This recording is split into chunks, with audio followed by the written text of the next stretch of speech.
Hi there. This lesson is going to be pretty straightforward. I just want to introduce you to a few different classic optimizations that apply to loops, which will inform the task that you have to do over the next couple of weeks, which is just to implement one of these optimizations. You can choose to do it either in Braille or LLVM, and you can pick from one of these, or if you're feeling creative, to find your own optimization you want to implement. I'm just going to give you a taste of how these optimizations go. This is a pretty open-ended task, so figuring out how to turn these rough skeletons into actual implementations is entirely up to you. You will recall from a couple of lessons ago that we described how to find natural loops in CFGs. Natural loops correspond to looping constructs like for and while and do while in normal programming languages. And they are strongly connected components of basic blocks in a CFG that have a single entry block, that is a unique basic block that has edges coming in from the outside, like this one. All of the optimizations I'm going to describe in this lesson apply to natural loops. So probably the first thing that you're going to need to do in your implementation of your optimization is to find the natural loops in the CFG. Then you'll just be analyzing and manipulating the code within those loops. You will also recall from a couple of lessons ago that we saw loop invariant code motion as an example of an optimization that applies to natural loops. Loop invariant code motion identifies loop invariant code like this expression a times b here. It's loop invariant because it computes the exact same value on every iteration of the loop. Loop invariant code motion just assigns that computation like this outside of the loop, and then replaces it with references to that variable. So this way, we don't have to do a multiplication on every iteration, and we get the same answer as the previous program. That's loop invariant code motion. You can return to a couple of lessons ago if you want to see more detail on how to carry out that optimization. The rest of the optimizations in this lesson are going to have a similar flavor. Let's look first at induction variable elimination. This optimization is most useful when it's paired with accesses to memory, that is, accesses to arrays, like in the Braille memory extension. For example, this program has an access to an array A inside of the loop.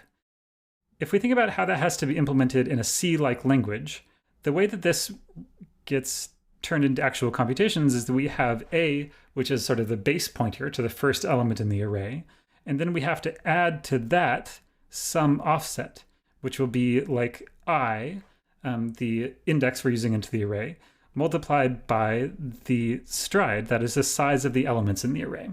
And if we do this in a straightforward way, we'll have to do that multiplication and addition in every iteration of the loop, which in a way is kind of wasteful.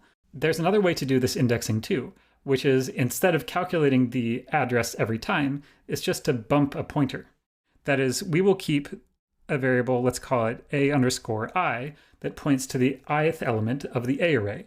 And then on every trip around the loop, instead of recomputing that from scratch, we can just say ai plus equals stride to move it by one element in the array. This is nicer because all we have to do now is an addition instead of both an addition and a multiplication to get the address we want to dereference. To finish this off in the loop, we're going to have to start out with ai pointing to A at the very beginning of the loop. And then on every iteration, we'll be bumping the pointer by this much.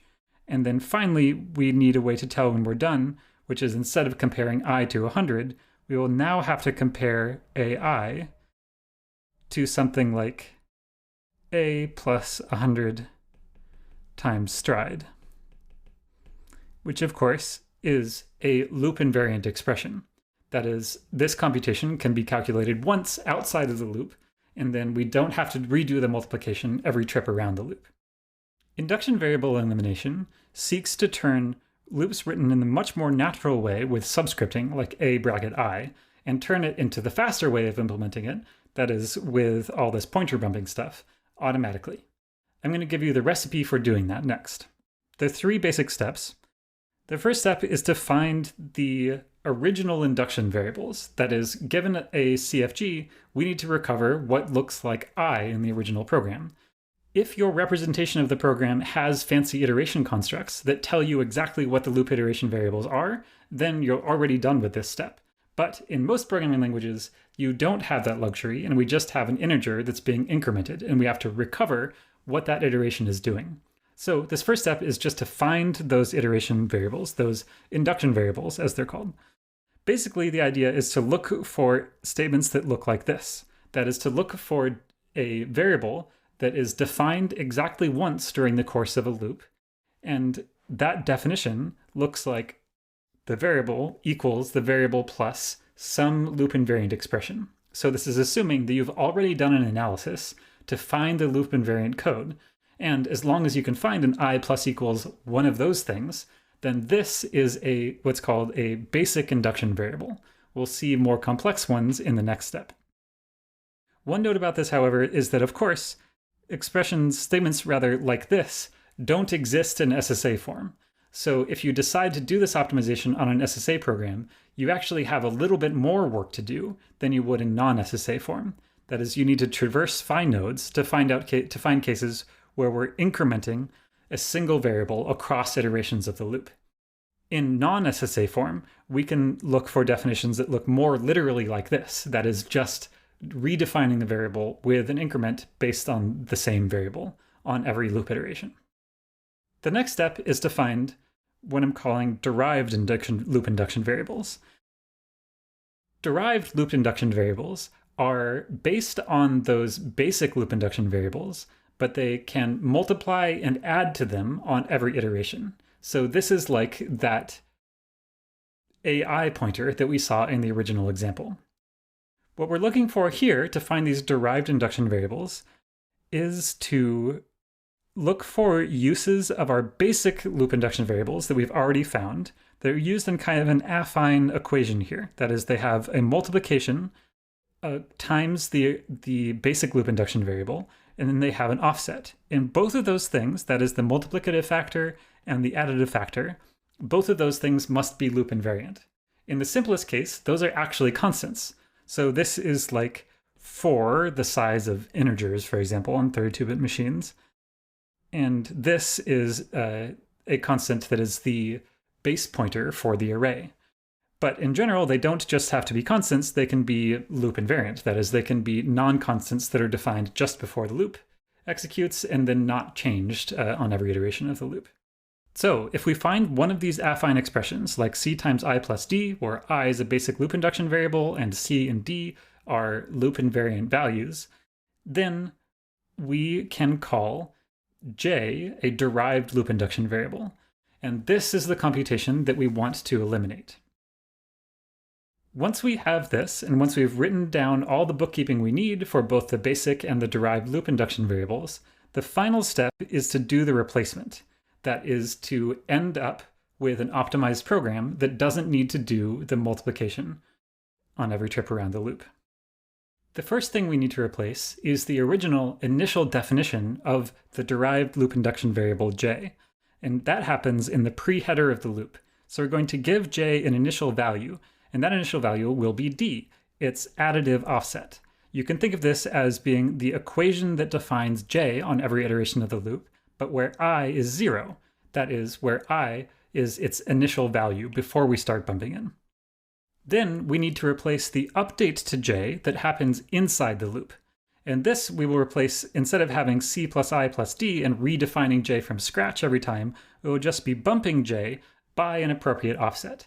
That offset that we want to compute is c times e, by which I mean the amount that j moves per every increment in I, and times the amount that I moves by itself every single time.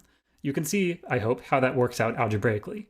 And the critical thing is we want to multiply these two things together, but we're multiplying together two loop invariant quantities, so we know by construction that this multiplication itself is also loop invariant. So we don't just want to put the c times e expression right here in the loop body, it's better to bind it in the loop preheader to a variable whose name I'm not showing here, and then use that variable to increment j on every iteration of the loop. So once you've done this, once you've replaced the definition of j, both its initial definition and its update, you can get rid of the old definition of j. There are again some things to take care of here, depending on whether you're in SSA form. In SSA form, of course, again, you can't actually do plus equals. So you'll need to do some manipulation of phi nodes to make this work, so it works like a j plus equals on every iteration. If you're not in SSA form, you need to be careful about where you insert this, and to make sure that you don't clobber other uses of j that don't want to see that update before it's ready. In either case, you are now done replacing the definitions of j, both in the initial condition and in the inductive case in every iteration of the loop, so that j works exactly the same way as it did before, but now doesn't require the multiplication from scratch that it did before. So you can replace all uses of the old j with the new j, and you're done with the optimization. Except that it's always a great idea to clean up the results of this optimization with copy propagation and especially some dead code elimination. Because if you remember that example I showed you before, it only used I to index into A, and it's pretty common that we therefore don't need I anymore, now that we have computed that like pointer bumping of the AI index. So doing some dead code elimination after this pass is super critical to make sure that we actually eliminate the old induction variable in favor of the new, faster iteration style.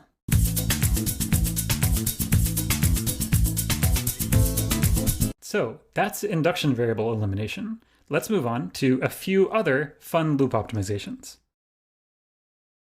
Loop unswitching also, unsurprisingly, has to do with loop invariant code, but it just tries to look for this common pattern that can show up in loops. That is, when you have an if nested inside of a loop, you can imagine how this looks in a control flow graph.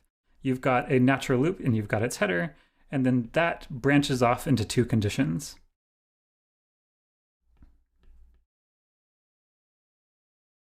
If you find this, and you also find that the branch that decides which case you go into doesn't depend on the iteration of the loop, well, maybe the optimization kind of writes itself. That is, we can flip the order of the if and the for, so we end up with something like this.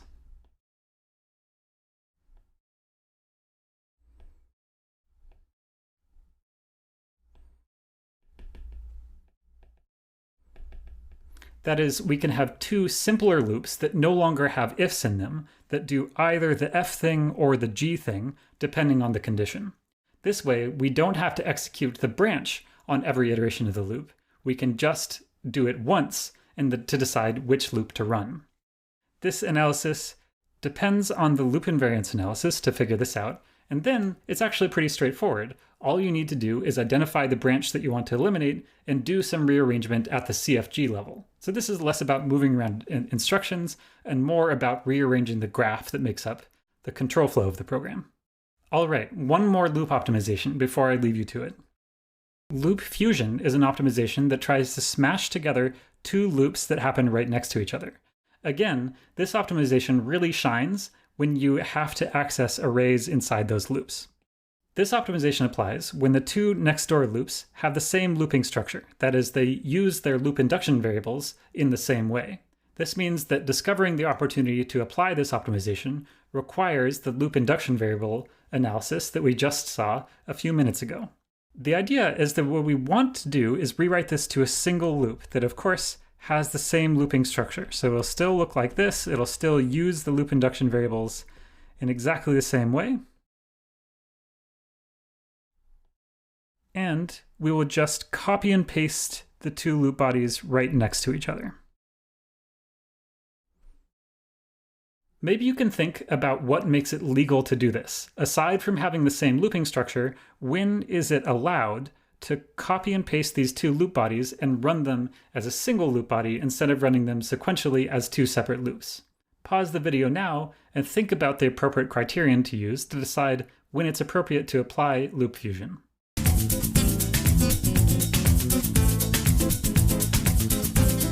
Here's the way I think about it.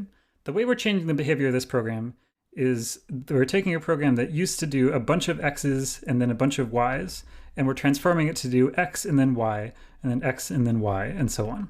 So the thing that must be true is that it must be safe to reorder y's plus past x's. That is, for every iteration of the second loop, it must be equivalent to execute it in either order, either before or after iterations of the first loop.